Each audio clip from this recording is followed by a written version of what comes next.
कृषि विपणन कानून या नई नीति लेके आने की बात हो रही है, तो वह कोई नई नीति नहीं है। हम लोग उसी दौर में कहे थे कि ये कृषि कानून वापस ले रहे हैं, लेकिन उसी कानून को पार्ट वाइज अब मोदी जी लागू करेंगे।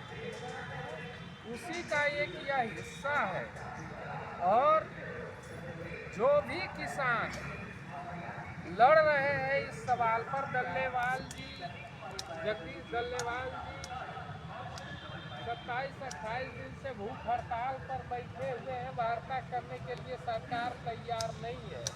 जो लड़ रहे हैं उनके साथ वही व्यवहार है, उनको जेलों में डालना, उनको गिरफ्तार करना, जेलों में डालना, वही सारे उत्पीड़न है। तो आप समझ सकते हैं कि यह तीसरी बार सत्ता में आई गंभीर मोदी सरकार अभी भी उस कृषि कानून से पीछे नहीं हटी है और सारा सब कुछ धीरे धीरे एक एक कर पार्ट वाइज उसको लागू करने पर आमादा है। दूसरी तरफ देश में नफरत का कारोबार चौतरफा फैला रहे हैं। जमीन के अंदर से जो खेल चल रहा है वो सारे लोग देख रहे हैं।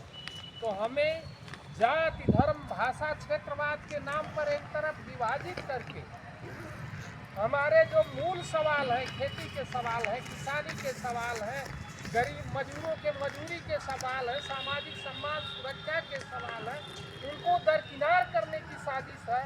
और बजाय इसके एक तरफ दरकिनार किया जा रहा है, दूसरे तरफ हमारे जो पिछले सवाल हैं उसको सामने ला करके खड़ा करने की साजिश है। और हम समझते हैं, हम इस कार्यक्रम के माध्यम से मोदी सरकार को यह संदेश देना चाहते हैं कि देश का एक भी किसान अपने सवाल पर अगर लड़ेगा तो अब पूरा संयुक्त किसान मोर्चा उसके साथ खड़ी रहेगी। कोई भी कहीं भी लड़े।